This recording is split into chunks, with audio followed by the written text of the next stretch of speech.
C'est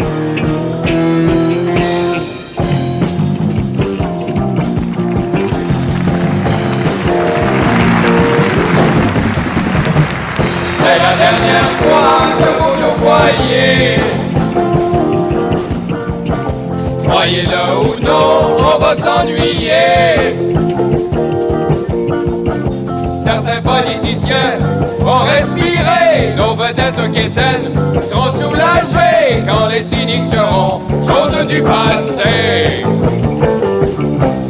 Au printemps, tout fond au soleil. Rien pour nous ne sera plus pareil. C'est la dernière fois que vous nous voyez. Croyez-le ou non, on va s'ennuyer. Nos victimes préférées vont relaxer. Puis finalement, as-tu calmé ta faim l'autre soir? Ben certain, je suis allé à la manifestation. Qu'est-ce que t'as mangé? Des claques à la gueule. Sais-tu pourquoi il y a toujours 2 policiers dans les autopatrouilles à Ottawa? Non, pourquoi? Ben, il faut une 12e année pour conduire ça. Maudit syndicat. Depuis que je travaille à Radio-Canada, je suis sollicité par les gars de la navette. Ben, depuis que je travaille à Radio-Canada, je suis sollicité par les gars de la tapette. Connais-tu la différence entre le nouveau ministre des Affaires culturelles, Claire Kirkland-Casgrain, et puis une patate? Une patate? Non, pas d'idée. La patate est cultivée. Toute la réputation qu'on va détruire, tous les politiciens qu'on va salir, tout ce beau monde-là va crier merci.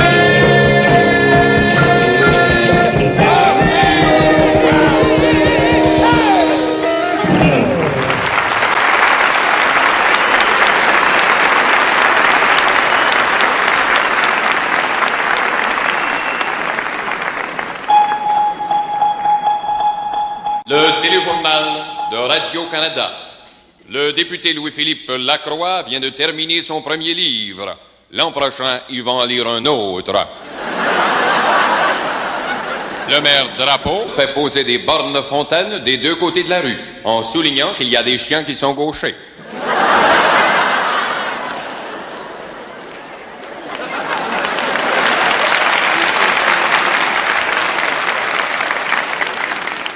Le premier ministre, Robert Bourassa, a décidé d'arrêter de boire de la bière Labatt. Il boit maintenant de la O'Keeffe, une bière de houblon sans pépins.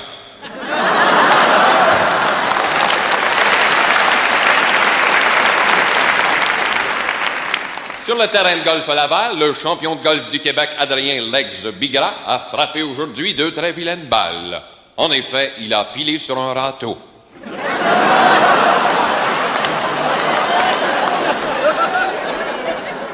La cire lui est sortie par les oreilles.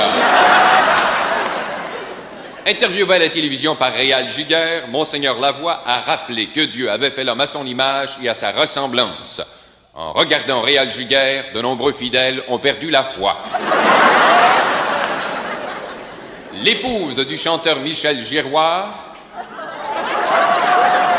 après de pénibles contractions, a donné naissance à une magnifique boîte de petits pois Del Monte. Michel Giroir a déclaré « Chez Del Monte, la mère nature est de notre bord ». Les leaders du mouvement pour la libération des fifis, les Panthères roses, se sont adressés aux Nations unies pour réclamer la tenue en 75 de grandes olympiques de tapette, avec compétition de saut à la corde, lancer du mouchoir, tir au poignet et grand tournoi de badminton. On pourra sans doute voir les petits moineaux se faire aller.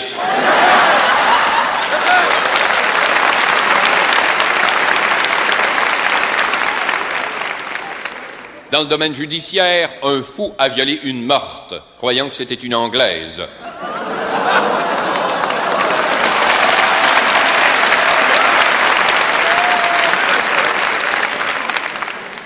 Les journalistes ont demandé à la chanteuse Ginette Renault si elle faisait du sport. Elle a répondu qu'elle ne jouait pas au tennis parce que ça lui faisait des gros poignets, qu'elle ne faisait pas de ski parce que ça lui faisait des gros pieds. Elle se contente de faire de l'équitation.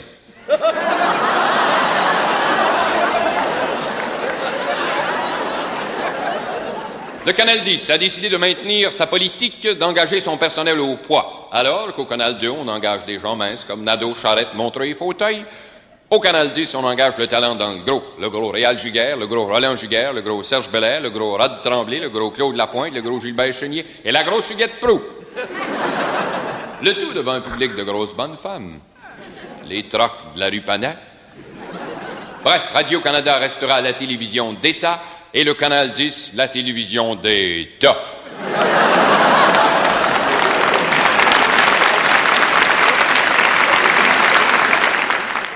À l'émission Madame est servie, appelée également le Club des Varices,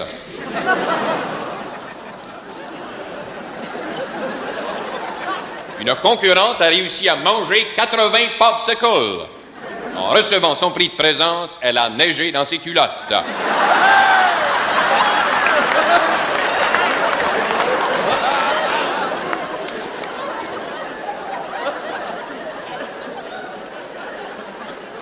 À la suite de la guerre en Extrême-Orient, guerre qui se poursuit ad vietnam aeternam, l'Assemblée des Nations Unies a décidé d'adopter un nouveau langage international politique. Il s'agirait en l'occurrence de la musique. Ainsi, on exprimerait un imbécile, deux imbéciles, et enfin 200 millions d'imbéciles.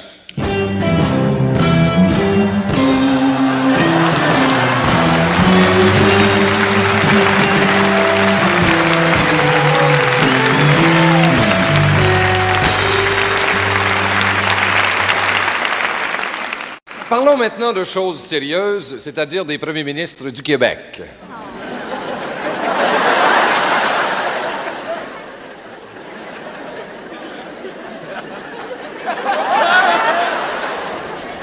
Vous êtes-vous déjà demandé ce que ça fait de sa journée, un premier ministre du Québec? Non. Moins que ça. En fait, l'important, c'est pas de dire que ça fait rien, ça, tout le monde le sait. C'est de savoir comment ça fait pour rien faire. Monsieur Bourassa.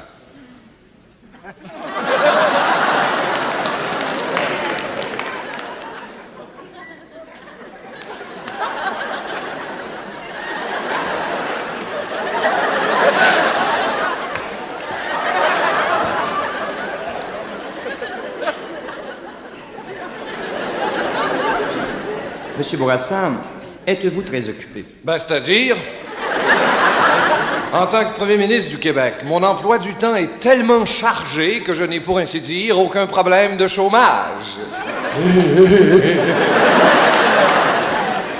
Mais à quelle heure vous levez-vous? Ben, c'est-à-dire, tous les matins, je me lève à 7 heures. Et là, je remercie le bon Dieu d'avoir augmenté le nombre des emplois.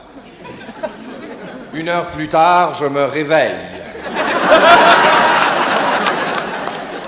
Mais quelle est votre première occupation politique de la journée? Ben, c'est-à-dire, tous les matins, avant le petit déjeuner, je fais ma première visite au cabinet.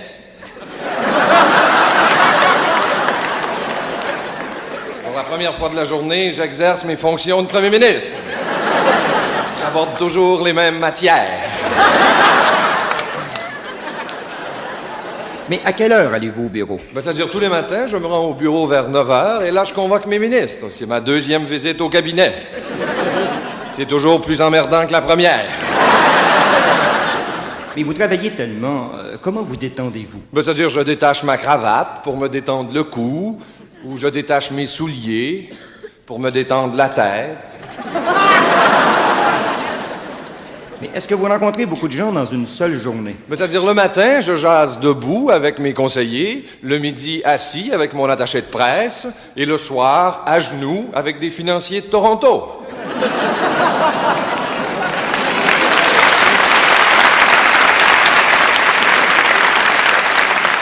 Mais, M. Bourassa, il y a une chose que nous ne comprenons pas. Comment se fait-il que vous ayez nommé Claire Kirkland-Casgrain ministre des Affaires culturelles? Ben, c'est-à-dire, je pense que notre culture, c'est le joual, alors il est normal que le ministre soit une jument.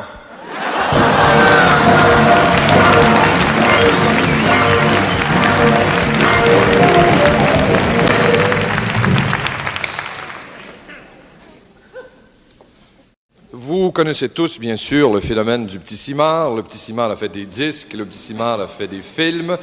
Vous êtes-vous déjà demandé ce qui arrivera au petit Simard dans 20 ans d'ici? Sa voix aura-t-elle mué? C'est à souhaiter. Eh bien, figurez-vous que nous sommes maintenant 20 ans en avant de notre temps, et ce soir, l'émission Québec s'est chantée, qui a survécu pendant toutes ces années. Eh bien, Québec s'est chanté accueille pour vous, mesdames, mesdemoiselles, messieurs, dans un extrait de l'opéra Paillasse,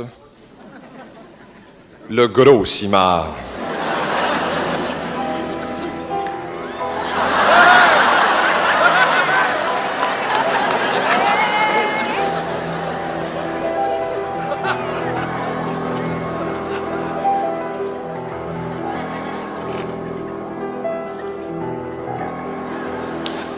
Quand j'étais petit, j'étais mince comme une hostie.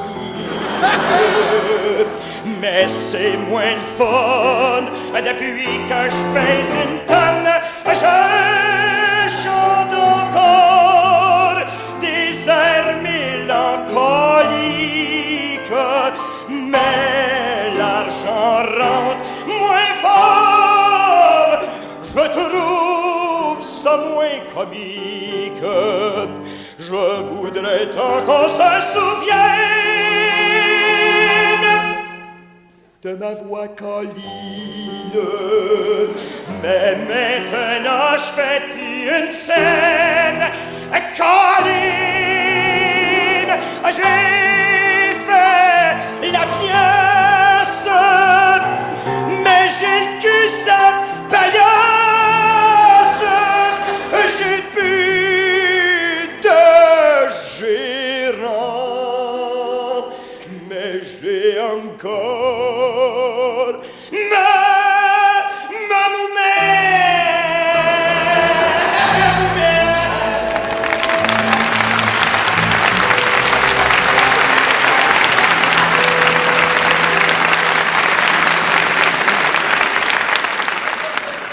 Dans toutes les villes, bien sûr, les gens ne vivent pas de la même façon selon le quartier ou la ville de banlieue qu'ils habitent. Alors, à ce sujet-là, j'ai l'histoire de deux petits garçons à vous raconter. Et pour ce faire, j'ouvre mon livre de contes. Il était une fois un petit garçon qui habitait à Outremont et qui s'appelait Jean-Claude. Son papa était gérant du personnel à la Canadian Vickers. Une fois, c'était un petit gars qui restait dans l'Est. Il s'appelait Petit Claude. Son père venait de perdre sa job à Vickers. Jean-Claude avait un frère et 2 sœurs. Petit Claude, il avait 5 frères et 8 sœurs. À l'école privée, en plus de sa langue maternelle, Jean-Claude étudiait une langue de travail, l'anglais.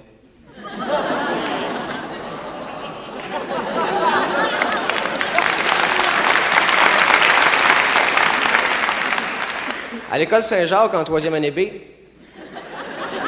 Petit Claude il apprenait une langue seconde, le français.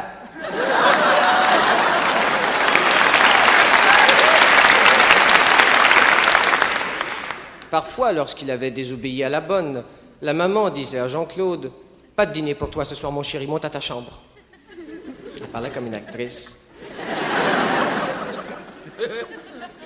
Des fois, quand Petit Claude tâtonnait, le bonhomme, il disait « T'écoutes pas quand on te parle?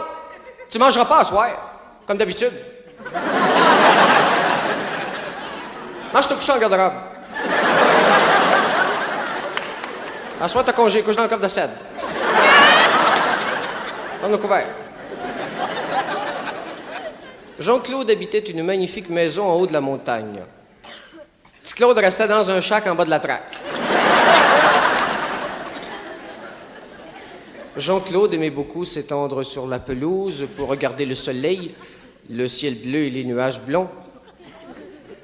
Petit Claude, il aimait bien ça, des fois, s'asseoir à sa chaîne du trottoir puis regarder le gros nuage gris. Chez Jean-Claude, à Noël, on mangeait de la dinde, des canneberges, des pommes de terre mousseline et une excellente bouteille de Château Gruau, la Rose 1964. Chez petit Claude, à Noël, il mangeait du dinde, des atacas, des pétates pilées avec un trou en haut pour mettre la sauce.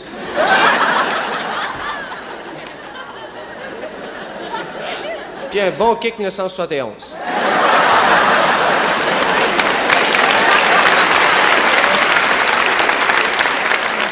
Frappé.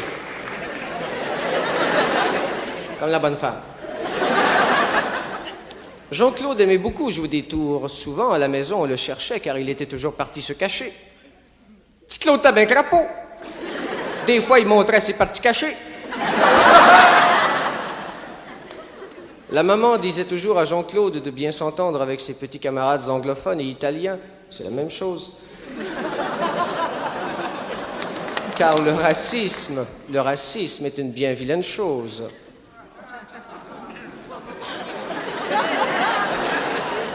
Des fois, la maman disait à petit Claude, « T'as encore piché des roches aux Anglais au haut de la côte, là? Et mon petit juif, t'as toujours des plans de nègre. »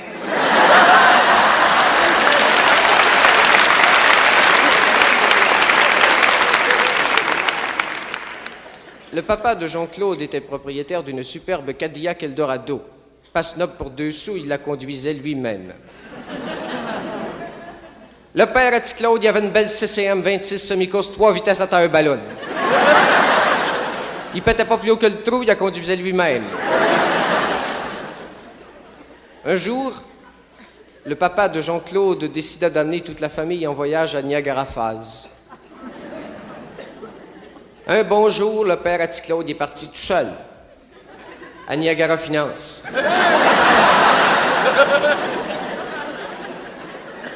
La maman de Jean-Claude s'occupait de son éducation sexuelle. Petit Claude se pognait le cul dans la ruelle.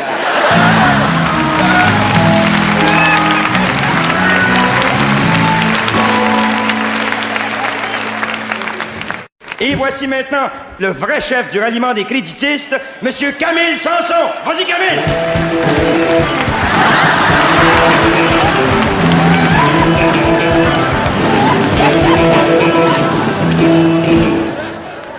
Mesdames, Mesdemoiselles et Messieurs, au Québec en 1972, la foi, la morale et les bonnes mœurs prennent une Simonac de débarque. Il y a des femmes de chez nous qui se mettent des diaphragmes en plastique transparent sous prétexte d'avoir des fenêtres panoramiques dans leur salle de jeu.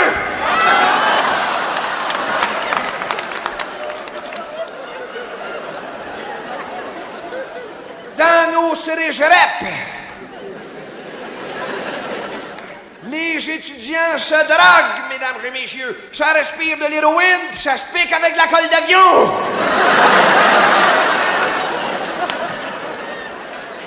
L'autre jour, pour savoir de quoi je parle, j'ai fumé un peu de hachis. Mais il m'est arrivé des choses qui m'étaient jamais arrivées, mesdames et messieurs. Après 2-3 touffes, mon cerveau s'est mis à réfléchir.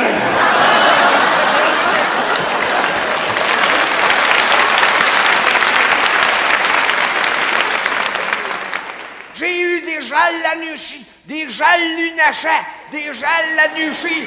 J'ai vu des paquets d'affaires.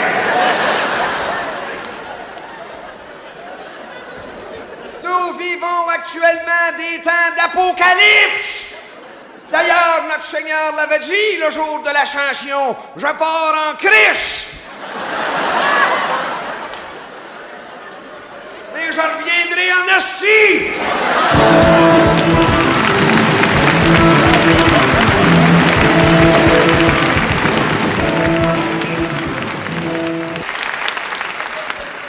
Les derniers films québécois ne se sont pas tournés sans l'appui de gros financiers. Ce sont eux qui payent et qui ramassent la galette. Je comprends pas, là. Pourriez-vous arrêter ça, s'il vous plaît, là? Écoutez, là, mon cher monsieur, il y a un public, hein, actuellement, là? Nous autres, ils nous ont dit de nettoyer la scène à 9h15. On nettoie la scène à 9h15. Il est 9h30. On est avant notre temps. Mais les gens sont ici pour voir un spectacle. Faudra qu'ils se contentent des grands ballets canadiens. OK, je vais aller me plaindre au gérant. Ben, vas-y donc, vas-y donc, plaindre au gérant, espèce de grande tarte. Ces artistes-là sont tous pareils. Je le sais, je les connais, je nettoie leur loge. Ben, moi aussi, je nettoie leur loge. Je viens de nettoyer en arrière, dans une loge, t'as écrit sur un mur, Adieu, public québécois, c'était signé Georges Guettari. Penses-tu qu'ils voulaient vraiment partir? Ben non. C'est la même affaire que les cyniques, ça, voyons donc. Moi, sur le mur d'une loge, j'ai vu un graffiti, là. C'était marqué « On en sait hâte, les cyniques s'en aillent ». C'était signé les Gérolas.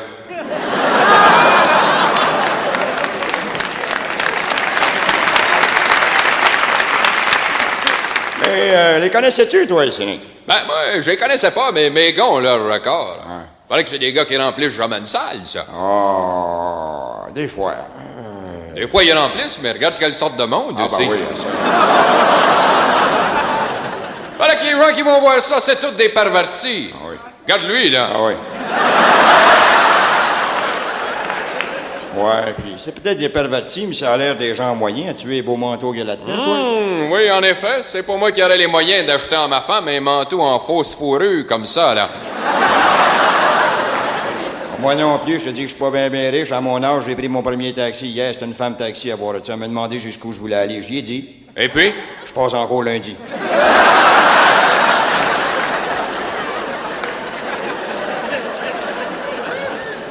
Ouais, ben les temps sont durs. L'économie est à terre. Ben, je comprends que l'économie est à terre. Le gouvernement fédéral, municipal, provincial, ils disent qu'ils n'ont pas d'argent. Les compagnies ferment leurs portes, ils disent qu'ils n'ont pas d'argent. Toi puis moi, on n'a pas d'argent. Veux-tu bien me dire, Chris, qui c'est qui a l'argent, toi? L'argent est là, mon ami. Ça, c'est contrôlé par les banques à chatte. Mais notre monsieur Bourassa, là, lui, il en a de l'argent. Lui, il en a de la liquidité. Ah voyons donc, voilà ça, il n'y en a pas de la liquidité. Quand il rencontre les financiers américains, là, puis qu'il fait dans ses culottes, t'appelles pas ça de la liquidité? Arrête donc de parler contre notre monsieur Bourassa. C'est un monsieur, cet homme-là, c'est un vrai homme. Je le connais personnellement, il m'a même croisé. En plus, il m'a parlé. Qu'est-ce qu'il a dit? Au tonneau de glace. Ah, moi, je suis bien tanné de nettoyer les scènes comme ça, tous les soirs. T'es pas tanné, toi? As-tu des loisirs? T'amuses-tu des fois? Ben, certain, je suis un maniaque de la pêche. Ah, t'aimes la pêche, toi aussi? Tu es allé dernièrement? En fin de semaine, je suis allé à la pêche avec ma blonde. As-tu attrapé quelque chose? J'espère que non.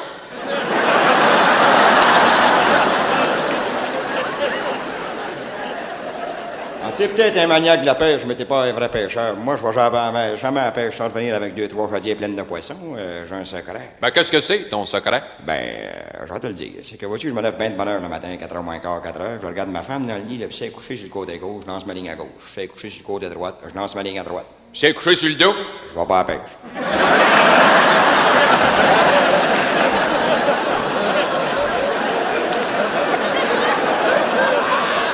Ouais, ben, si le chômage continue comme ça, on va s'en aller sur le communisme. Ben, je comprends qu'on s'en va sur le communisme. Je disais ça encore dans le journal le matin. C'est-tu la différence entre le capitalisme et le communisme, toi? Non? Ben, le capitalisme, c'est l'exploitation de l'homme par l'homme. Puis le communisme? C'est le contraire.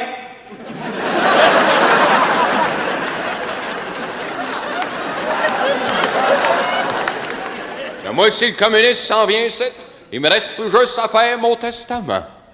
Ah, le gars, moi, si je fais mon testament, j'aimerais être enterré à côté de ma vieille mère.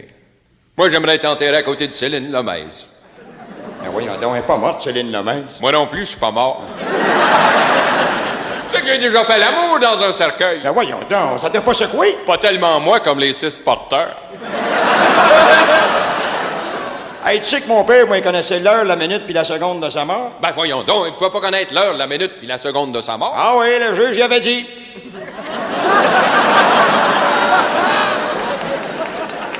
Ah, ça va bien mal. As-tu vu ça encore dans le journal le matin? Grosse tragédie dans la famille Simard. Ah oui? Simard.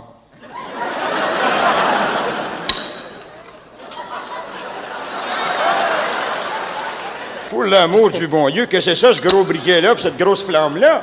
Ça, c'est mon briquet Lise Payette. Une grosse tâche.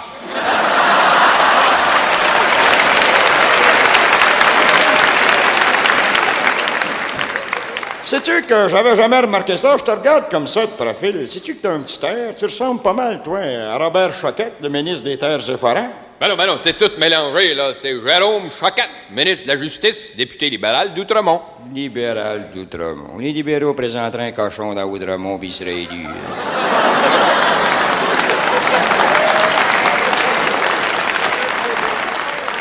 Justement, ils n'ont présenté un.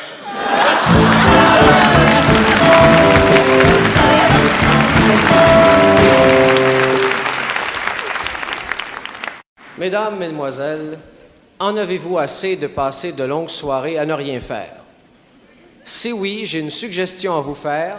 Devenez danseuse cochonne.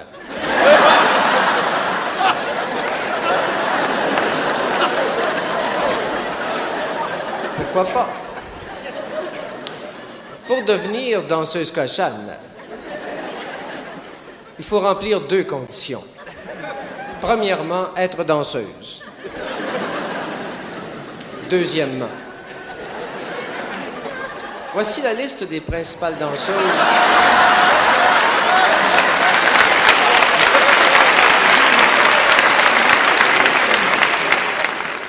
Voici donc les noms de ces chères danseuses qui sont à l'affiche dans nos cabarets présentement. Et tout d'abord, Tamara Quintal. Elle danse le mambo sur la tête. On l'appelle la rougette. Carole et ses chiens savants. Les chiens dansent, puis Carole jappe. Loulou la puce. Elle danse pas, elle se gratte. Minoune et son œil de vitre. Quand elle vous lance un regard, elle vous lance un regard. Rita les yeux croches. Invitez-la pas à danser à part avec le voisin. Et en grande vedette cette semaine, directement de Madrid, Espagne, Chiquita Tetro et Rita Robitaille. Chiquita et Rita vont nous chanter à soir leur grand succès, accompagné par le fameux orchestre de Ponce Pilate et ses lavabos. Et la chanson s'intitule « Un baiser de toi me fait mourir. Si tu te lavais les dents, ça serait moins pire. »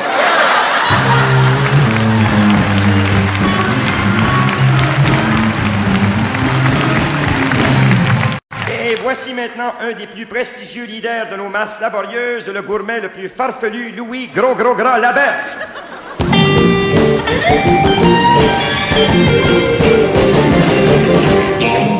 Un coup de matraque, ça frappe, ça frappe. Un coup de matraque, ça frappe en tabarnak.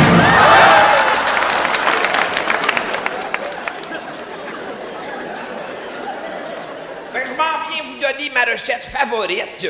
Comment réussir une grève à la mode de chez nous. C'est pas compliqué, vous allez voir. Vous prenez d'abord une situation bien tendue, que vous laissez pourrir pendant 2-3 mois. Dans un autre plat, vous ramassez une centaine d'ouvriers que vous chauffez à blanc.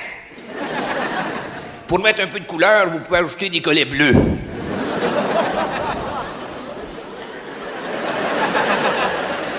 Puis vous laissez négocier à feu doux. Et puis pendant la négociation, vous brassez régulièrement pour que tout le monde soit toujours bien mêlé. Pour aller avec ça, ça vous prend une bonne sauce. Mettons par exemple une manifestation. Pour réussir votre manifestation, vous épluchez 2-3 vieux discours que vous assaisonnez d'une coupe de calice. Vous vous trouvez 2-3 grosses légumes, de préférence des ministres ou des patrons, que vous faites passer pour des cocombes.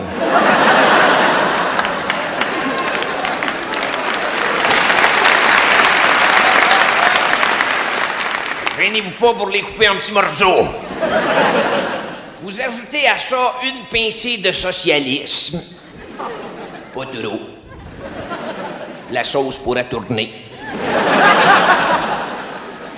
Et vous incorporez à votre mélange une dizaine de policiers de poids moyen, de taille moyenne et d'intelligence au-dessous de la moyenne.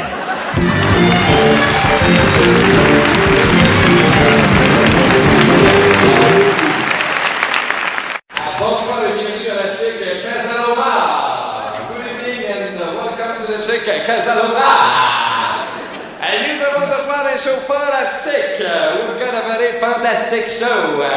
We've got a tremendous show. Nous avons un show très mondieux. Et voici notre vedette principale. It is our principal vedette. La voici, directement de Saint-Henri. Directly from 5 Henry.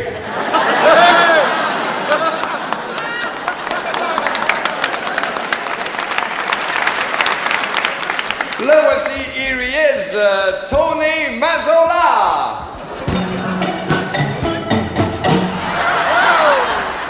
Pour t'aimer, j'ai menti. Pour mentir, j'ai péché. Pour pécher, j'ai joui. J'ai joui dans mon lit. Elle était frémissante, éthérée, concupiscente. Et j'ai connu l'extase, extase, extase, extase, l'extase d'un amour espéré. Pour t'aimer, j'ai menti. Pour mentir, j'ai péché. Pour pécher,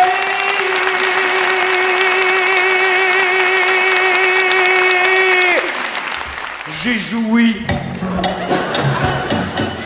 J'ai joui dans mon lit. Tcha, tcha, tcha.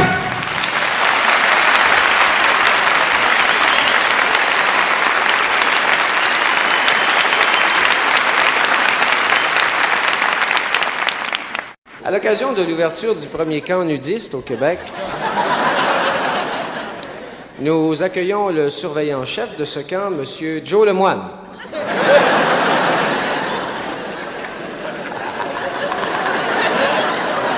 Alors, mon cher Lemoine, dites-moi comment se fait-il que ça a pris tant de temps au Québec avant d'avoir son premier camp nudiste? Ben, je comprends pas ça. En Ontario, qui est une province riche, ils ont des camps de nudistes depuis longtemps, puis au Québec, on n'en avait pas un seul, puis on était une gang de tout nus.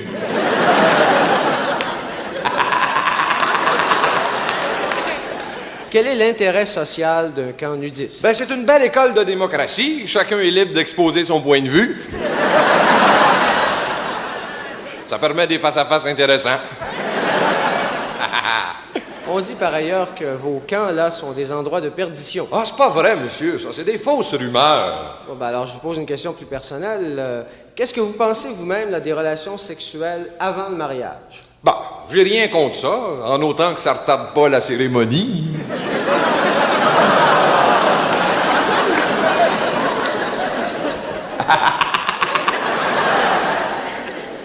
Vous arrive-t-il parfois d'avoir des ennuis avec vos clients? Ah oui, on en a eu un qui est devenu fou furieux après 2 heures. Ah bon? Un pickpocket. Et dites-moi, pourquoi y a-t-il toujours chez vous là, un gars qui porte une longue barbe? Ben, il en faut toujours un pour aller faire les commissions au village.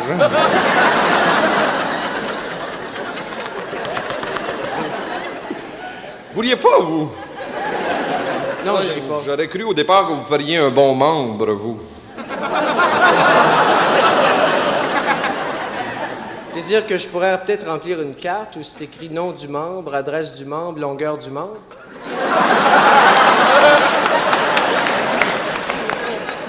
Non, je vais me fier à votre tête.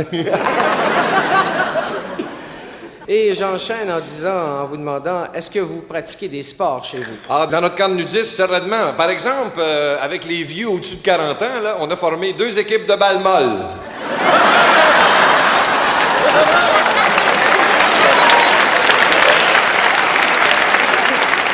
On a bien de la misère à trouver un catcheur. On a essayé à pétanque, mais ça a fait pétac. Avez-vous des activités sociales? Oui, monsieur, à la fin de chaque camp, là, on a un grand bal masqué, hein? Oui, les hommes en cravate, les femmes en talons hauts. Très chic, c'est la tenue de gala.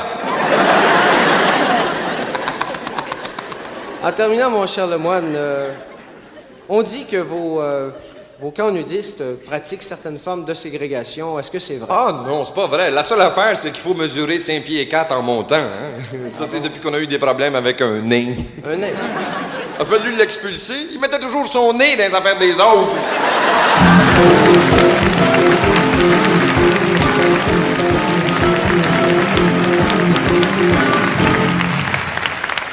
Je ne sais pas si vous êtes des gros consommateurs de télévision qui regardez ça tous les soirs, jusqu'à temps qu'un long métrage favorise votre sommeil. Mais moi, il y a au moins un commercial qui m'empêche de dormir toutes les nuits. C'est celui où il y a ce merveilleux Américain qui écrit une lettre à sa dulcinée. Ça va un peu comme ceci. Ma chère Renée, je suis revenu chez nous au Texas. J'ai passé un merveilleux été au Québec. Pourrais-tu m'envoyer une bouteille de cette liquide verte pour les pellicules? Je faisais très bien, car bientôt je serai professeur de français. P.S. Peux-tu m'envoyer 2 bouteilles de Reston? Je vous aime. Brad. Ça, vous le connaissez. Mais ce que vous savez pas, c'est ce que la fille a répondu.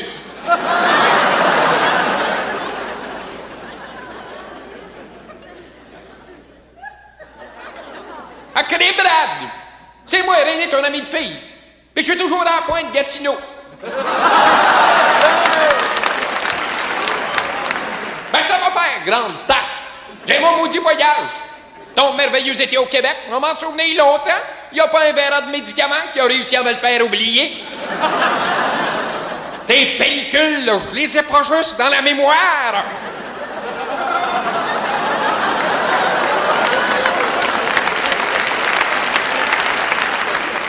Je les ai fait analyser par un pharmacien. Mais c'est pas un shampoing qui m'a recommandé. C'est de l'onguent grise. J'ai des petites nouvelles pour toi. Des pellicules. Ils mâchent.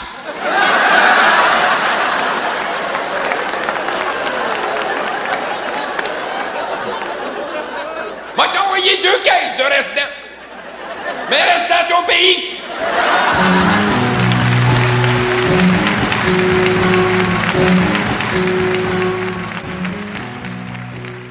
Il y aura un court entracte de 10 ou 15 minutes. Le temps de tirer quelques joints aux toilettes.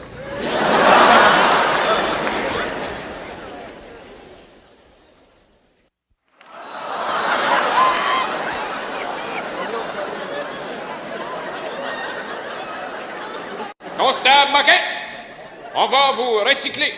Oui, chef Saunier. Vous allez voir que ça ne sera pas compliqué. Dans la police, on enseigne suivant les méthodes idiovisuelles. Alors, qu'est-ce que c'est un événement? Un événement arrive généralement en octobre. Ben non! Un événement, c'est quelque chose qui passe sur nos têtes, un peu comme l'épier de Périclès. Exemple, un kidnapping. Autre exemple? Le FLQ a procédé à l'enlèvement des ordures.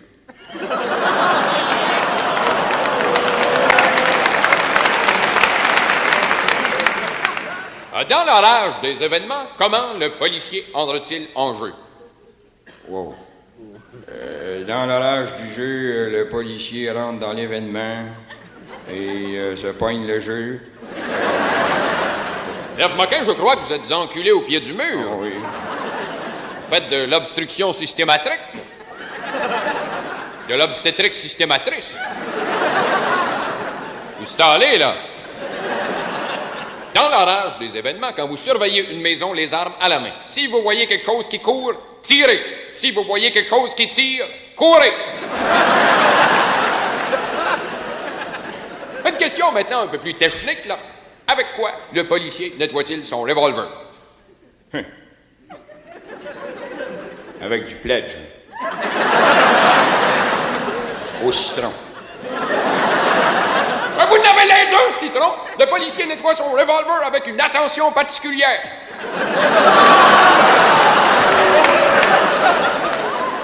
En temps de crise, il y a combien de sortes de police? En temps de crise, il y a 3 sortes de police. Les polices calmes, les polices énervées et les polices montées. Vous oubliez l'escouade canine, un groupe de policiers un peu plus chiens que les autres. Une gang de mordus. Et qu'avez-vous à dire au sujet des policiers de la moralité? Ils gagnent 9 500 par année. Sans compter leur salaire.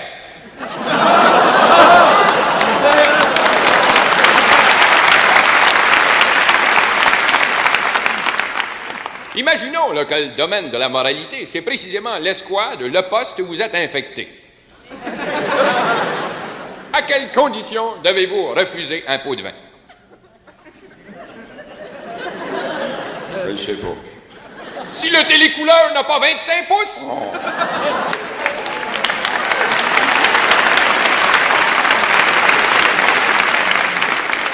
Au cours des événements, le policier doit se procurer une confession écrite, dont à laquelle il se servira de en cours. Confession pourrait être signée ou elle pourrait être non signée. Ça, c'est quand l'accusé a plus de doigts. Attention! Mais comment c'est que le policier fait pour se procurer cette confession? Il y a 3 façons de se procurer cette confession. D'abord, il y a les souffrances physiques, dont le spécialiste est le lieutenant Larivière. Ensuite, il y a les souffrances morales, dont le spécialiste est le lieutenant Latendresse. Enfin, il y a les souffrances dans les parties sexuelles, dont le spécialiste est le lieutenant Gosselin. Imaginons, là, hypothésons, qu'il y a dans une valise d'auto un cadavre temporairement décédé. Alors, qu'est-ce que vous faites? Je m'approche à pas de serpent. Avec quel instrument ouvrez-vous la valise? Avec une pince, monseigneur. Pas de basse flatterie. Appelez-moi chef.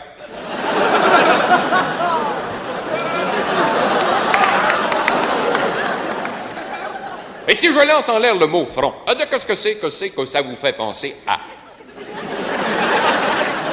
Le policier doit avoir un front de bœuf.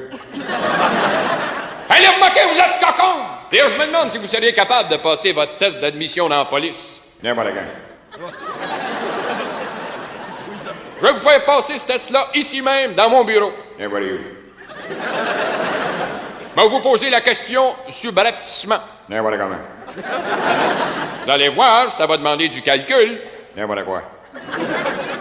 Êtes-vous prêts? N'importe où, n'importe quand, n'importe comment, n'importe quoi. Combien font 5 et 5? Allez, remarquez, vous trichez, là, vous comptez sur vos doigts. Mettez vos mains dans vos poches. Combien font 5 et 5? 11.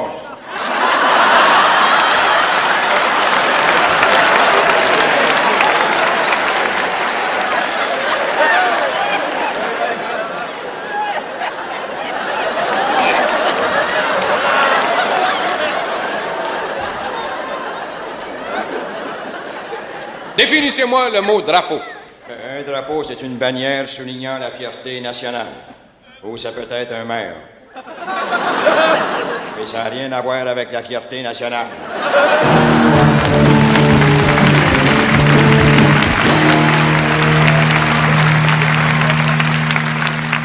Mesdames et messieurs, en dernière heure, on nous apprend que le jeune fils de Jeannette Bertrand et de Jean Lajeunesse serait mis en nomination cette année pour le titre de découverte de l'année. Eh bien, bravo, Macaire.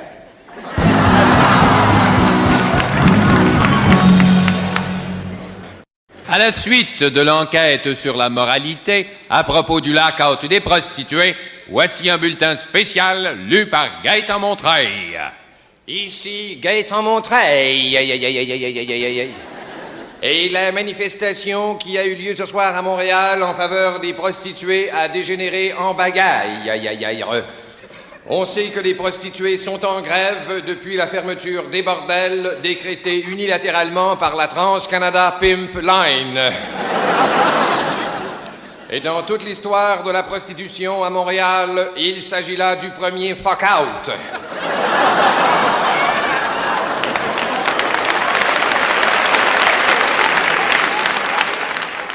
Et cette grève a pris plusieurs clients les culottes baissées. Certains ont protesté en cours, mais leur affaire est encore pendante devant les tribunaux.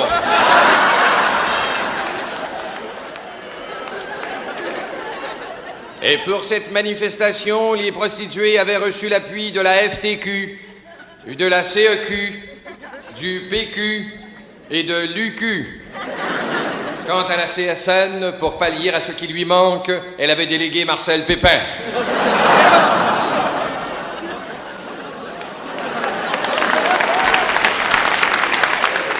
Donc, nos filles de joie sont dans la rue, mais nos filles de rue ne sont pas dans la joie.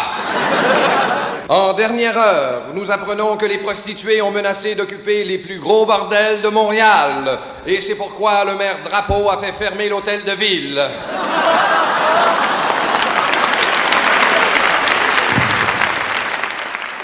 Et pour nous décrire l'incident, voici le bouillant syndicaliste Michel Chartrand.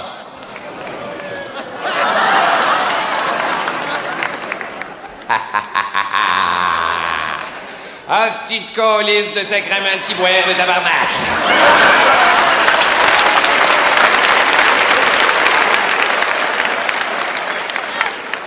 Il s'en est passé des calices d'affaires à soir.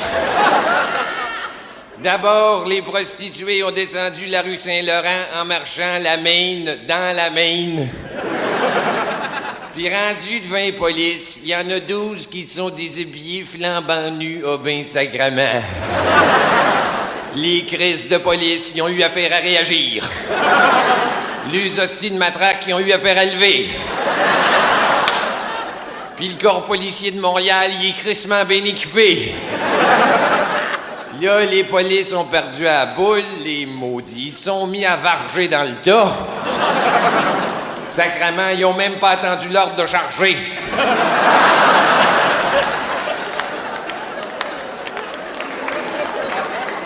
Ciboire, 3 minutes après, c'était à des bandades.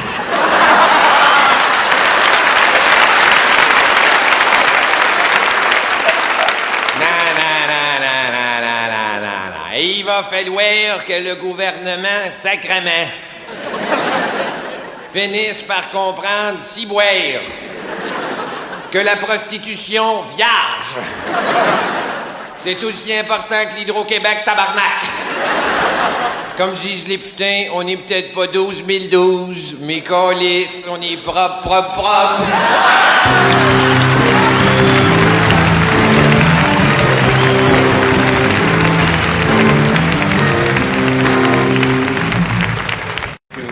S'il vous plaît, donnez de l'argent pour un pauvre manchot qui a pas une scène pour manger, pas une scène pour s'habiller, qui a jamais eu une crise de scène. S'il vous plaît.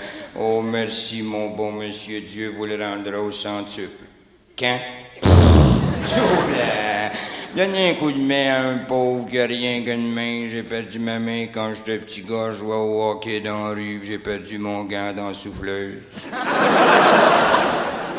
J'ai été chanceux, j'aurais pu perdre mon jackstrap.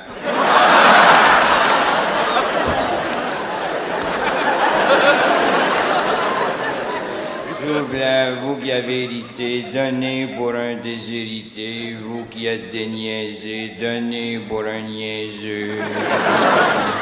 Faites qu'un père de famille de 10 enfants ait encore des jouissances. J'ai 10 enfants, dire qu'il y en a qui me traitent de manchot. S'il vous plaît, s'il vous plaît. Ça n'a jamais marché à l'école. Le frère disait à ceux qui savent la réponse, levez la main droite. Ça n'a jamais marché. Ensuite, j'ai voulu faire un frère, ils m'ont refusé parce qu'il me manquait une main.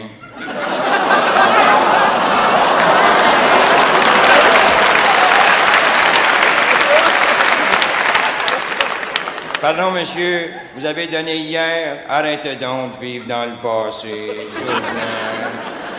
Il me semble que je pourrais travailler dans un restaurant avec mon moignon, je pourrais piler les patates. S'il vous plaît, pensez à ma femme, à mes filles qui n'ont rien à se mettre sur le dos. Non, monsieur, vous n'avez pas mon adresse, s'il vous plaît.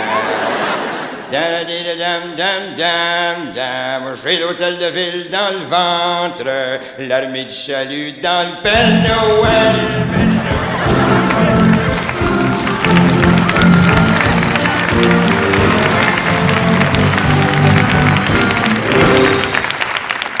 Nous ne savions pas s'il devait être avec nous, puis finalement, il est là. Nous allons donc pouvoir vous le présenter. Mesdames, Mesdemoiselles, Messieurs, le colonel Sanders.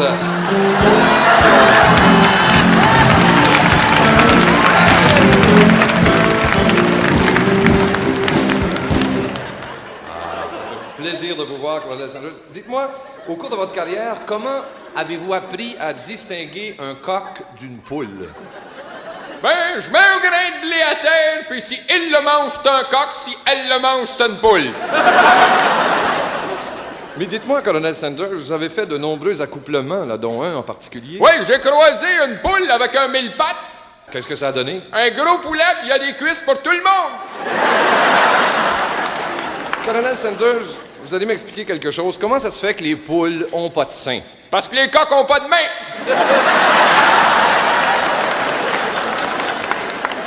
Hey, vous savez pourquoi les poules se mouchent pas? Non, j'ai pas d'idée. Pour qu'il y ait du jaune dans les œufs.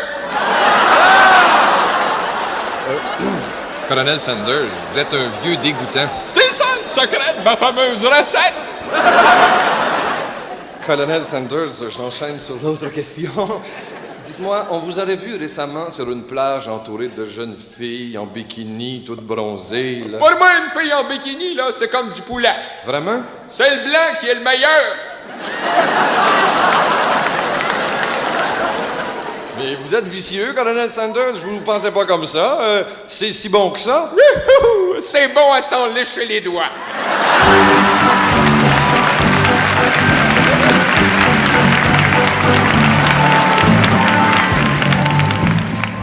Je sors jamais sans ça.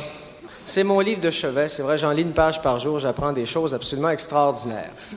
Alors, pour vous faire part des découvertes que j'ai faites dans l'annuaire du téléphone de Montréal, je vais l'ouvrir au hasard.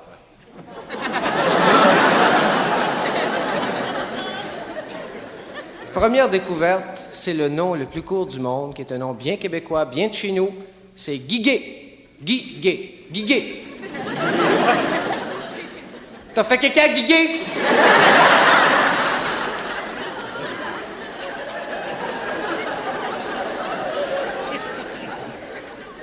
Vous savez qu'il y a plusieurs de nos noms de famille, à nous les Québécois, qui sont des noms descriptifs. Comme par exemple, le beau, le bel, la belle, le court, le fort, le bon, le doux, le grand, le gros et le bœuf. Et on a aussi beaucoup de noms qui ont été influencés par la religion catholique, puisqu'on retrouve des cardinals, l'archevêque, l'évêque, l'abbé, des autels, de Rome, Tivierge et Thibodeau. Il y a aussi les noms optimistes, comme Sans chagrin, l'heureux, beau soleil, sans regret, belle humeur, la joie, l'espérance et la charité. Dans ce livre-là, croyez-le ou non, il y a 5 colonnes complètes de famille Larose, mais il y a seulement 9 familles Larosé. Dont, évidemment, Yvon Larosé. Pompier. Incroyable mais vrai, il y a aussi un certain docteur Latortue. Travaille à l'urgence.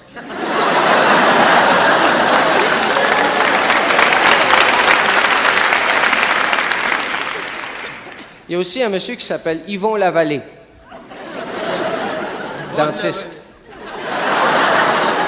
Mais c'est un épée, hein, il se laisse pousser les dents.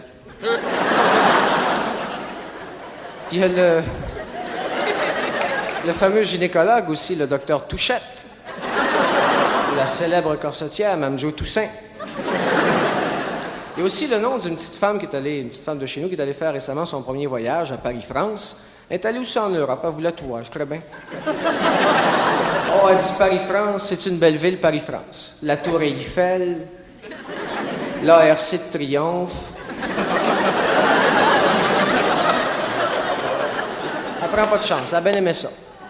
Mais elle dit, les maudits Parisiens, sont-ils fatigants? Il riait de moi quand je lui disais mon nom. Imaginez, la Québécoise à Paris, elle s'appelait Jeanne d'Arc La Flamme. Ils ont mis le feu. Autre découverte, vous savez, il y a plusieurs artistes qui changent de nom pour faire du spectacle. Ainsi, Dominique Michel s'appelle en réalité Aimé Sylvestre. Il y a Monique Lérac qui s'appelle Monique Tremblay. Il y a René Claude qui s'appelle René Bélanger. Et puis il y a Rita Bibot qui s'appelle Rita Bibot. Faudrait dire.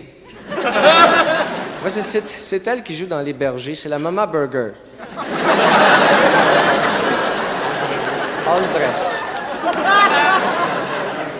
Puis quand elle sourit, c'est la Cheeseburger. Et finalement, dernière découverte, c'est les noms tout simplement étranges, comme par exemple Linda Poitras. T'as fait caca, Linda Poitras?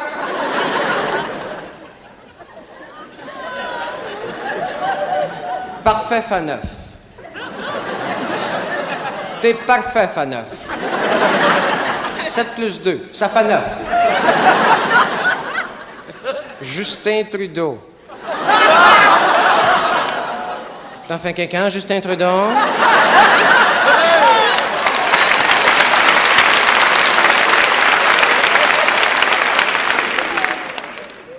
Antoinette Toilette. T'as fait quelqu'un, Antoinette Toilette?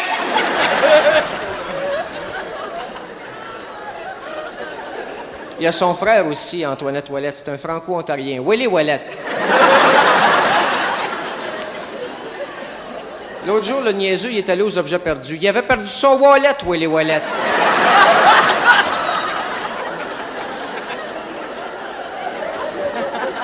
Louis Beauparlant, sourd et muet.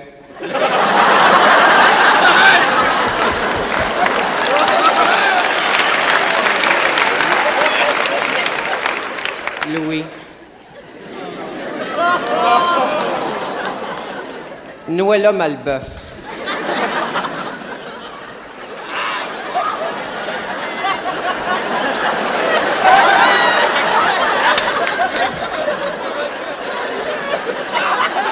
T'es mieux.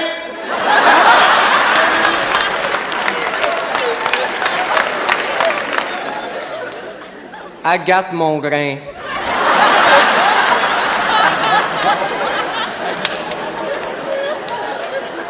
Petite fille. Il a mangé de la misère, cet enfant-là. C'était rien que ça.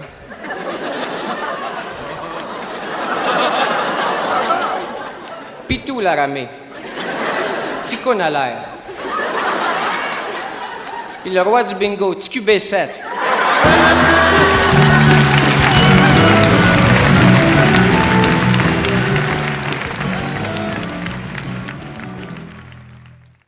La grève dans la fonction publique, ça voulait dire aussi la grève dans les hôpitaux. Retrouvons-nous à Montréal, à l'hôpital pour vieillards Saint-Charles-Borromée, à la cafétéria, lorsque 2 infirmiers jasent grève en prenant leur break.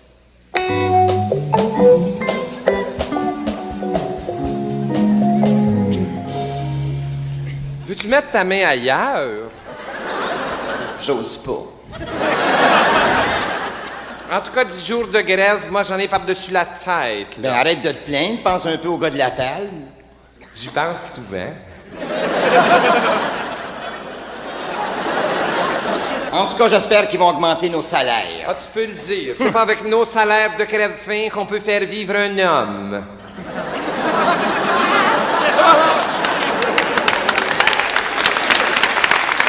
Dis-moi pas que t'as l'intention de te marier. Ben, certain. Josh pis moi, ça fait 7 ans qu'on vit ensemble. On est tanné du célibat. On a le droit de mener une vie normale.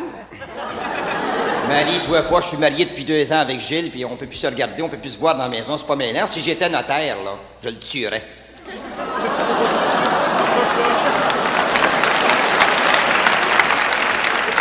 Mais où vous allez en voyage de noces? Ben, on savait pas trop. Finalement, on a regardé la classe, tout ça. On n'avait pas d'idée. Fait qu'on est allé dedans un agent de voyage. Dedans, oui.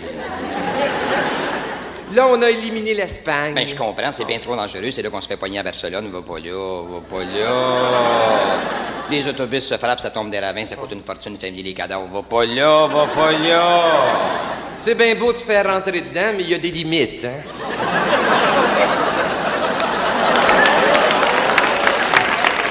D'autant plus que c'est pas dans notre langue.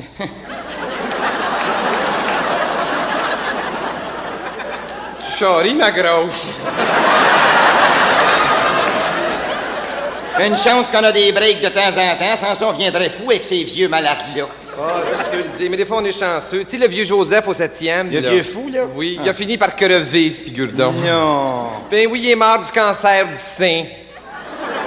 Mais voyons, non, c'est pas possible. Un homme peut pas mourir du cancer du sein. Lui, oui, il avait l'air assez toton. C'est comme le vieux du 7e, tu sais, celui qui est paralysé depuis 20 ans. Ah, Le oui. vieux tabarnak. Un matin, j'y ai joué le vrai tour. Je l'ai assis sur le bol, je l'ai laissé là pendant 5 heures. Sa pression a-tu monté? Son moral a bien baissé. C'est comme au 9e étage. C'est le vieux rouillé, là. Le vieux foie, je l'ai assez, lui. Oh, je te dis que depuis qu'on est en grève, il lâche pas. Encore un matin, il m'a traité de jeune protestataire. Ben, j'y ai dit, j'aime mieux être protestataire qu'avoir la prostate à terre.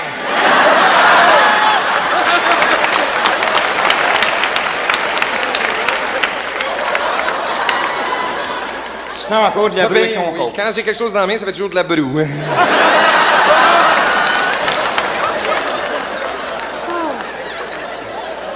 Ah, mais C'est je vais que tout saler il- mon make-up. Tu sais qu'il y a eu une grosse panne d'électricité hier au 7e? Bon, es-tu allé la réparer? Ben non, c'est des tâches des poumons artificiels.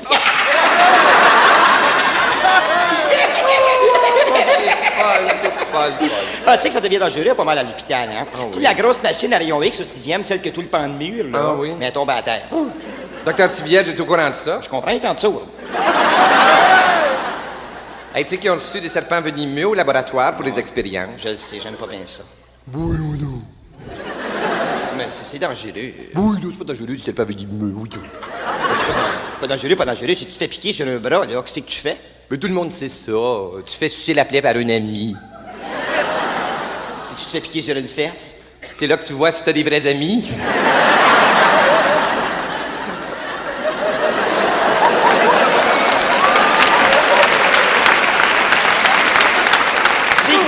Tu sais que ma sœur a eu son bébé? Oh, tu gagnes, petite fille. Je le sais pas, j'ai assez hâte de savoir si je vais être mon oncle ou ma tante.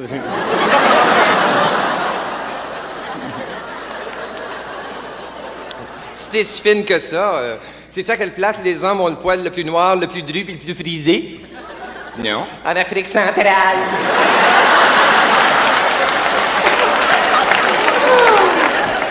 Oh, on est là qu'on placote, puis ça meurt, ça meurt. Ah, quelle heure est-elle avec tout ça, là? Elle est pas mal tard, là. 11h moins 5, les aiguilles se collent. Ça, c'est le fun.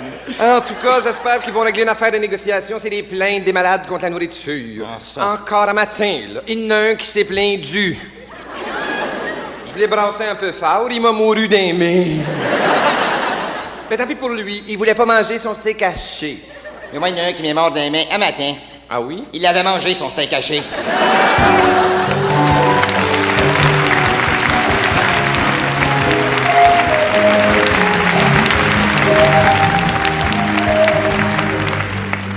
Nous sommes à Québec, au Parlement.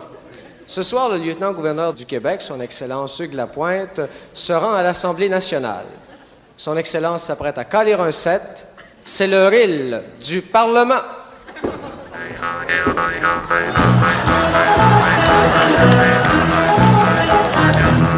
Conservateur, quand il la droite, les libéraux s'en vont à gauche. Crédit social dans le milieu, autour de la salle, les gens sérieux. Crédit social d'un bon l'autre. Côté gauche, côté Mercier, Sanson dans la cage, Sanson va sortir, puis bois va rentrer. Soigne des évidents dans tout le Canada, c'est l'inflation. Youpi!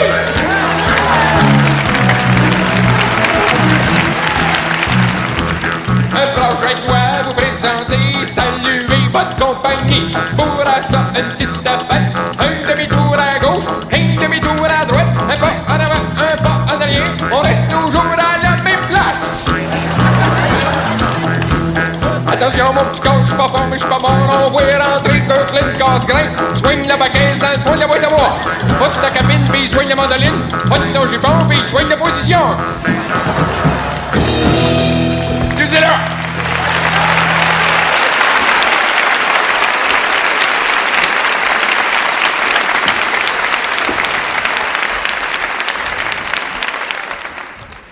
Ils sont vraiment premiers ministres depuis quelques années, l'un depuis 1968, l'autre depuis 1970. Et justement, il y a 2 ans, ils avaient une rencontre au sommet. C'était le tête-à-tête Boubou-Pette.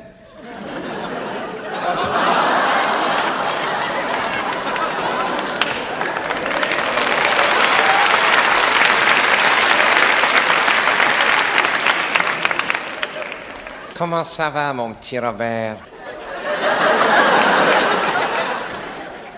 Dis, ça va bien, Monsieur Trudeau? Ça va bien, Monsieur Trudeau? Alors dis-moi, mon petit Robert, qu'est-ce que tu viens faire à Ottawa? Je m'en viens demander des amendements à la Constitution, OK? Est-ce que tu pourrais répéter ça? Je m'en viens de demander des amendements à la Constitution. Tu t'en viens demander des amendements à la Constitution? Mange de la marde.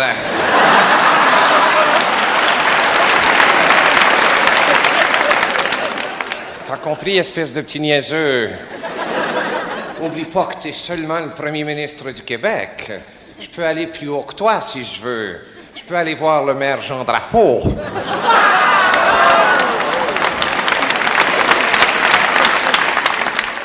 Pourquoi t'as peur quand je parle du maire Drapeau? Il est pas ici, le gros chien-chien.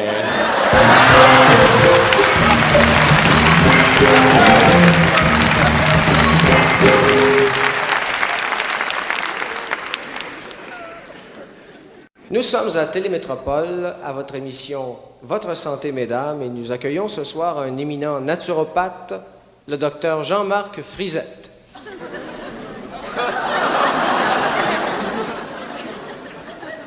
Bonsoir, cher docteur. Jean-Marc, votre veston, vraiment, il vous va à ravir.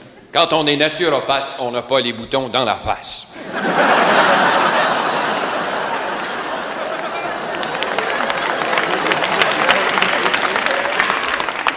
Et on se tient loin de la cigarette.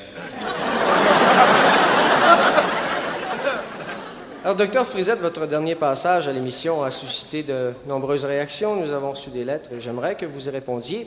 Tout d'abord, une lettre qui nous vient d'une dame et qui nous écrit « Cher docteur Frisette, je suis un peu maigrichonne, je suis inquiète de ma poitrine. Quand je mets mon soutien-gorge sans devant derrière, il fait. J'ai eu un rhume de poitrine et le médecin m'a chargé 12 piastres. 10 piastres de médicaments, puis 2 piastres pour trouver la poitrine. J'ai également travaillé comme serveuse topless et les clients m'appelaient garçon. Que faire? Et c'est signé. Je suis pas grosse, mais j'en ai dedans. Cher, je suis pas grosse, mais j'en ai dedans. Selon les biologistes, la dimension de la poitrine est inversement proportionnelle à l'intelligence. Plus une femme a de la poitrine, moins elle est intelligente. Ainsi, ce soir, il y a des génies dans la salle.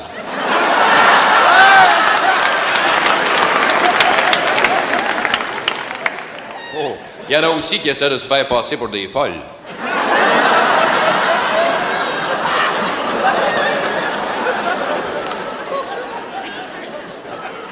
Si vous désirez avoir des enfants, je vous conseille toutefois d'augmenter légèrement le volume de votre poitrine, parce que des enfants nourris aux falsies, ça fait pas des enfants forts. Merci de vos judicieux conseils. Nous passons à la deuxième lettre qui nous vient d'un monsieur de Montréal. Ce monsieur nous écrit « Cher docteur Frisette, je suis un Montréalais qui prend actuellement des cours de culture physique par correspondance. Je suis tellement maigre que j'ai rien qu'une rayure à mon pyjama. Eh bien, maigre. Je reçois donc par la poste des springs, des poids et des haltères. Mon physique ne s'est pas amélioré, mais vous devriez voir les muscles de mon facteur.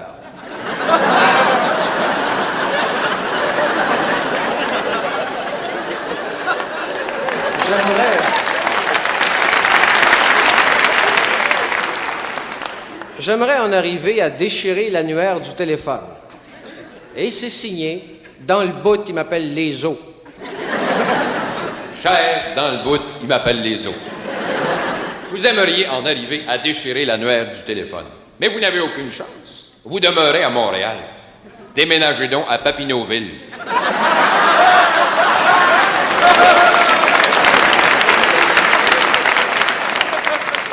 Ah, il m'épate. Alors, cher docteur Frisette, nous passons à notre troisième et dernière lettre pour aujourd'hui. Elle nous vient d'une dame qui souffre d'embonpoint. C'est une surveilleuse de poids, une Weight Watcher. Et elle nous dit « Cher docteur Frisette, je pèse 425 livres. On me dit grassette. You bet. Et elle nous communique ici la quantité de nourriture qu'elle absorbe dans une journée. Vous allez voir, c'est assez étonnant. Le matin, la grosse mange 2 pamplemousses, 3 œufs, du bacon, des toasts, du fromage, des confitures, 4 tasses de café avec ben du sucre. Puis dans le café, c'est pas du lait crémé qu'elle met dedans. Ben non, c'est de la crème. De la 35 %. Puis ça, là, elle appelle ça le petit déjeuner. Vers 10 heures, la grosse commence à se sentir faible. Pour se soutenir, elle mange quelques poignées de cachou. Le midi, la grosse mange un bol de soupe pour faire un bon fond, un spaghetti meatballs avec des boulettes. C'est étrange, meatballs avec des boulettes. Pas bien grosse. Mais elle mange pas de dessert parce qu'elle dit que ça fait engraisser. L'après-midi, quand affaiblie, quelques whippets de Vio. Des biscuits village. À 6 heures, à soupe. À 8 heures, à fini de souper. De 8 à 9, elle essaye de se lever. Puis elle va s'effoirer devant TV. Elle digère. Si elle voit Hélène Bédard à la télévision, elle dit « Pas si belle que ça, ben trop maigre. » Hélène Bédard a peut-être 36, 24, 36. La grosse a 36 plus 24 plus 36.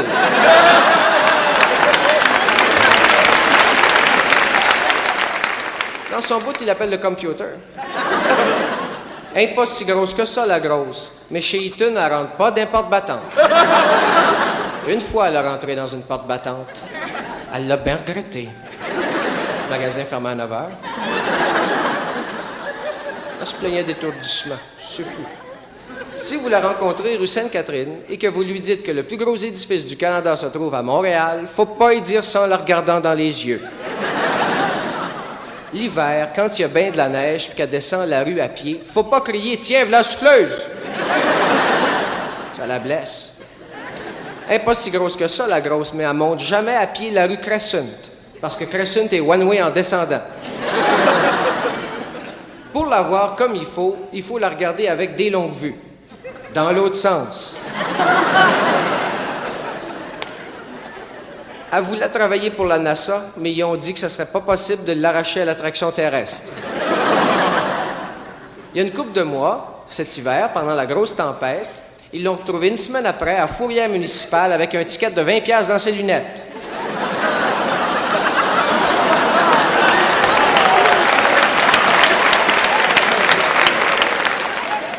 Et c'est signé Boeing 747.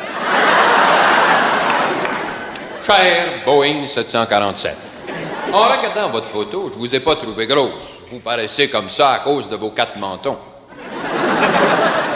Votre problème, c'est pas que vous êtes trop grasse, c'est que vous êtes pas assez grande pour votre poids. Vous devriez mesurer 7 pieds 8. Vous mesurez 5 pieds. Couché.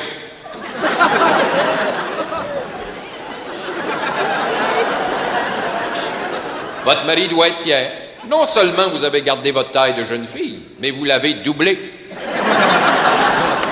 Docteur Frisette, auriez-vous des conseils à donner à cette dame, par exemple, pourrait-elle pratiquer des sports? Mais oui, elle pourrait faire de la natation, c'est le excellent. bain, un excellent exercice. Mais n'allez pas vous baigner en haute mer. Vous risquez de vous faire harponner. Et en terminant, docteur Frisette, est-ce que vous ne pourriez pas conseiller à cette dame une certaine forme de diète? Mais oui, elle pourrait par exemple suivre la diète d'eau. Toute la journée, madame, vous ne buvez que de l'eau, avec des pruneaux. Mais là, restez chez vous.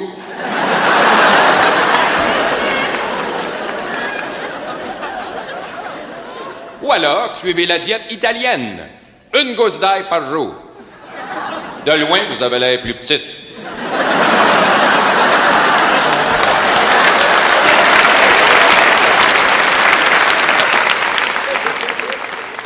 Vous vous demandez sûrement si vous pouvez porter des hot pants. Oui. Sur la tête.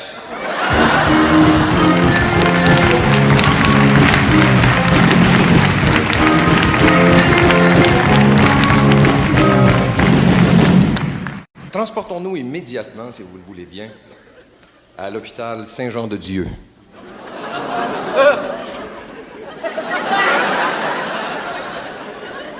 On est rendu à Saint-Jean-de-Dieu. Merci de votre collaboration. Nous avons reçu hier un patient à l'hôpital Saint-Jean-de-Dieu, un patient de Montréal dont la folie consiste à vouloir parler aux foules.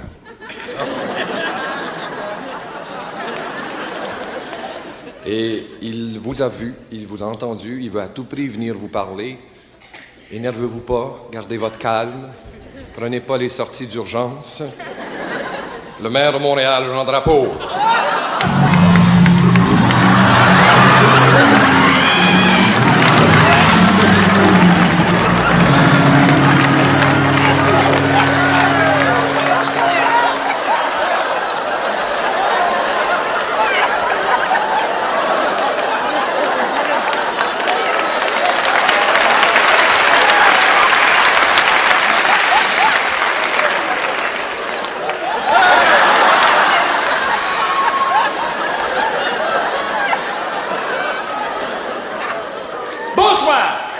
Je voudrais ce soir faire quelques mises au point.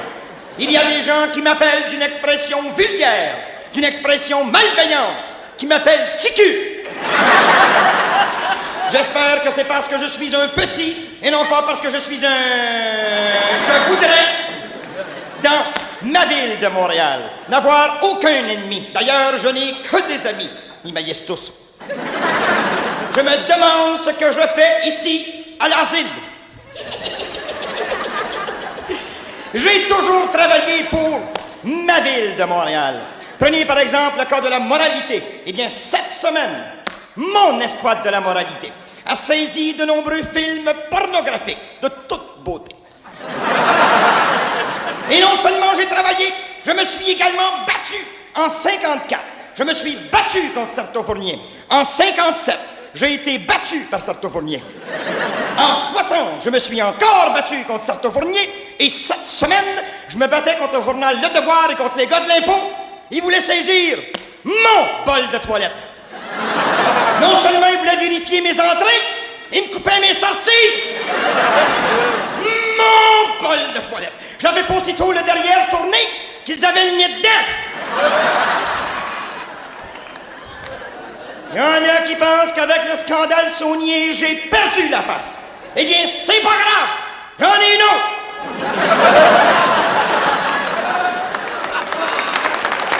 Laissez-moi parler.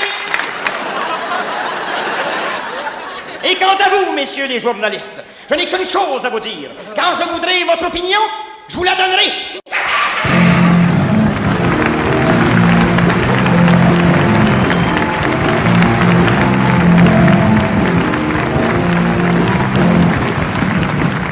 C'est la dernière fois que vous nous voyez. Croyez-le ou non, on va s'ennuyer. Certains politiciens vont respirer. Nos vedettes quétaines sont soulagées quand les cyniques seront chose